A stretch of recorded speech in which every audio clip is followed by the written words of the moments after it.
हम कुछ इंसान सिर्फ उन्हीं चीज़ों पे यकीन करते हैं जो हमें दिखता है, लेकिन साइंस ने भी कुछ ऐसी चीज़ें हमें बता रखी हैं जो शायद हमें दिखती ना हो लेकिन हमारे आसपास ज़रूर है। ये कहानी आज मैं आपको एक ऐसी चीज़ की बताऊंगी जिसका शायद आपको एहसास तक ना हो कि आसपास है आपके। भले ही आप धर्म पे मानते हो या नहीं मानते हो, लेकिन मुझे ऐसा लगता है कि इंसान से पहले ही दुनिया थी और इंसान के बाद भी रहेगी। तो ज़रूर इस दुनिया में कुछ ऐसे हैं, कुछ ऐसी चीज़ें हैं जिसका इंसान को शायद पता नहीं है, और शायद उसे पता होने के बावजूद भी वो उसे इग्नोर कर देता है क्योंकि उसे लगता है उसकी भलाई इसी में है।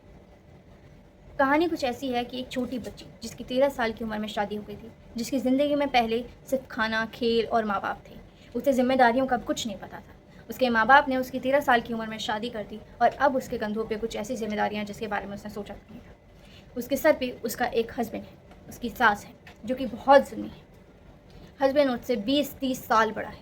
वो 13 साल की बच्ची उसके सर पे जो बोझ आया उसने ढो लिया। उसको जो सिखाया गया उसने वो करा। उसको सिर्फ इतना बताया गया था कि तुम्हें अपने परिवार का ख्याल रखना है, अपने परिवार की ज़िम्मेदारी उठानी है।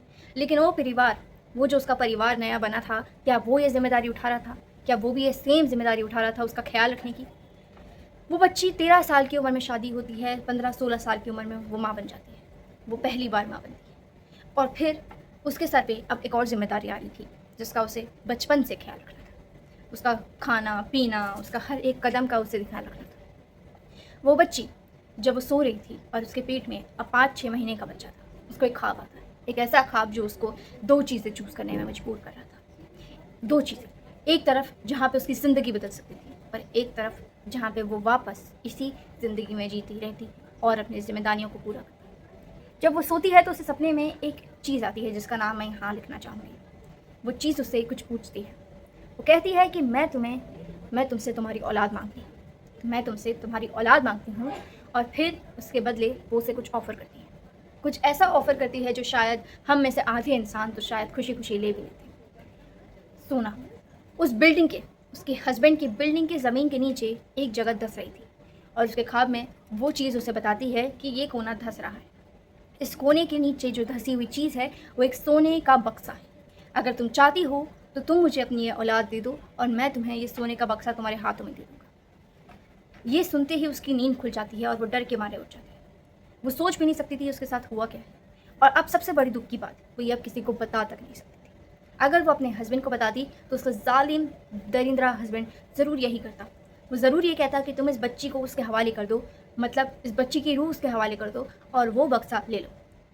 उसको ये करने पे वो ज़रूर मजबूर करता। और अगर वो अपनी सास को बताती तो खुद अगर वो बच्चे को आगे जाके कुछ हो जाता तो वो ज़रूर उस पर यही इल्ज़ाम डालती कि तुमने कुछ किया होगा, तुमने उसका ऑफ़र ले लिया होगा, तुमने उसकी हाँ में हाँ मिला ली होगी, इसलिए आज ये बच्ची को कुछ हुआ है और वो सोने का बक्सा तुमने ले लिया होगा। वो छोटी बच्ची, 16 साल की बच्ची अब ऐसे फैसले में फंसी थी जहाँ पे वो अपनी ज़िंदगी भी बदल सकती थी खामोशी से, या फिर वो इसी ज़िंदगी में जुलझ कर एक एक बच्चे की ज़िंदगी पालती। जब उसकी प्रेगनेंसी का वो समय आता है जहाँ पे वो ये फ़ैसला ले सकती थी, तो वो फिर से उस रात सोती और फिर उसके ख्वाब में फिर से वो चीज़ आती। वो अपने उस ख्वाब में मना करती थी क्योंकि उसे अपनी पूरी ज़िंदगी उसके माँ बाप ने सिर्फ दीन पढ़ाया था, दीन पढ़ाया था, दुनिया नहीं पढ़ाई थी। दीन में उसने सिर्फ यही सीखा था कि अपने लालच के चक्कर में किसी की ज़िंदगी ख़राब मत करें, क्योंकि ऐसी शक्तियाँ किसी की रूह के साथ क्या करें हमें ये भी नहीं पता। अगर वो चीज़ सामने आकर मांग सकती है तो वो आगे जाके वो जो मांग रख रही है उसको साथ वो क्या करे हमें नहीं पता। वो शायद उसे अपना गुलाम भी बना सकती है, शायद वो उस पर अपना जुल्म भी ढो सकती है।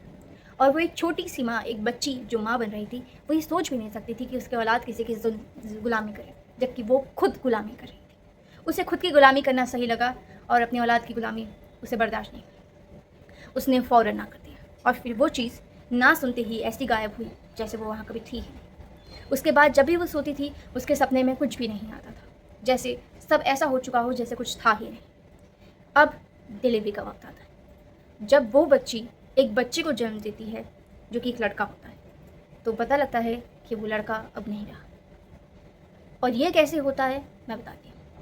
वो बच्ची को ग्लूकोज चढ़ता है क्योंकि उसका वो टाइम आ चुका था, और वो क्योंकि एक बच्ची थी और उसको पता तक नहीं था कि आसपास हो क्या रहा है, तो वो उठ जाती है और उस उठने के चक्कर में उसके चक्कर आ जाते हैं और फिर वो गिर जाती है पेट के बल पे। उस बच्ची के ना हाथ में अब वो सोना था ना वो बच्चा था, वो अब टूट चुकी थी। ऊपर से उसके सर पे एक जालिम सास और जालिम हस्बैंड था जो कि अब वो सिर्फ उसे पूरी ज़िंदगी ज़िम्मेदार ठहराते रहेंगे उस बच्चे का। और उसे ये पता था कि ये अंत नहीं है, अभी तो उसकी ज़िंदगी में और भी औलादें आएंगी, क्योंकि ये जालिम लोग रुकेंगे नहीं। लेकिन उसके उस सर पे जो इल्ज़ाम है वो रहेगा, वो इल्ज़ाम उस पर रहेगा। वो शायद अब शुक्र मनाती होगी कि मैंने ये सपना किसी को बताया नहीं, वरना यही इल्ज़ाम डल जाता कि तूने मान ली होगी उसकी बात और वो सोना अपने अंदर रख लिया होगा, अपने जगह पे छुपा लिया होगा। लेकिन अब वो उसकी औलाद उसके साथ नहीं है, वो नहीं जानती औलाद कहाँ गई, या फिर उस चीज़ ने उससे वो औलाद छीन ली, या फिर वो चीज़ का कोई लेना देना था ही नहीं, उसके साथ वो हादसा होके रहना था। लेकिन अब वो सिर्फ एक बात जानती है कि वो गुनहगार नहीं, वो मासूम है, वो गुनहगार नहीं। अगर वो अपनी औलाद उस चीज़ के हवाले सौंप देती जो कि शायद उसके साथ कुछ भी कर सकती थी, तो वही गुनहगार होती। इस कहानी से हमें पता लगता है कि जुल्म सहने वाला भी कई ऐसे फैसले लेता है जो शायद जुल्म करने वाला सोच भी नहीं सकता। एक सोने का बक्सा, एक छोटी सी बच्ची जिसके ऊपर इतनी जिम्मेदारी, वो कहाँ सोचेगी कि ये जिम्मेदारियाँ अच्छी हैं। वो तो सोने के बक्से पे ध्यान देगी ना, लेकिन सोने के बक्से को इग्नोर करते हुए उसने सच्चाई और सही रास्ता चुना। कहानी में ये पता लगता है कि भले ये सच हो, भले ये दर्दनाक हो, लेकिन हम कई बार सोना, चांदी इन सब के पीछे पड़ जाते हैं, लेकिन ये भूल जाते हैं कि हम गुनहगार हैं या नहीं, हम गलत फैसले ले रहे हैं या नहीं। क्योंकि आखिर में शायद ये सोना चांदी सुकून नहीं देगा, लेकिन ये फैसला सुकून देगा, या ये दिमाग में सुकून देगा कि हाँ हम गुनहगार नहीं हैं, या फिर ये बेचैनी करेगा कि हम गुनहगार हैं। उस सोने के साथ भले वो महल में रहती, लेकिन वो हमेशा ज़िंदगी में एक ऐसे इल्ज़ाम के साथ रहती, एक ऐसे दर्द के साथ रहती, एक ऐसे दर्दनाक फैसले के साथ रहती जिसके लिए उसने हाँ कर दिया। अब मैं उसे ब्लेम नहीं करूँगी, अगर उसने उस सोने को हाँ भी करा होता तो मैं उसे ब्लेम नहीं करूँगी, क्योंकि मुझे पता है इतना दर्द देखने के बाद तो कोई भी सोने को ही हाँ कहेगा। क्यों वो किसी ऐसी जिम्मेदारी को हाँ कहेगा जो उसे उस उम्र में ढूंढनी भी नहीं है, उसकी जिम्मेदारी उठानी भी नहीं है। लेकिन यही बात है, हम इंसान लालच के चक्कर में कई बार ऐसी चीज़ें कर जाते हैं जो कि सिर्फ दर्द देती हैं, हमें भी और दूसरों को। ये कहानी पूरी सच थी, इसमें मैंने कोई झूठ नहीं कहा। कहानी में ज़्यादा से ज़्यादा डर से ज़्यादा एहसास है, एक ऐसा एहसास, एक ऐसा फैसला जो हमें बताता है कि एक बच्ची जिसने ज़िंदगी में इतना दर्द सहा, फिर भी उसने एक ऐसा फैसला लिया जो शायद कोई बड़ा भी मुश्किल से ले। अगर आपको ये कहानी पसंद आई हो तो आप लाइक, सब्सक्राइब और कमेंट करें। Thank you so much.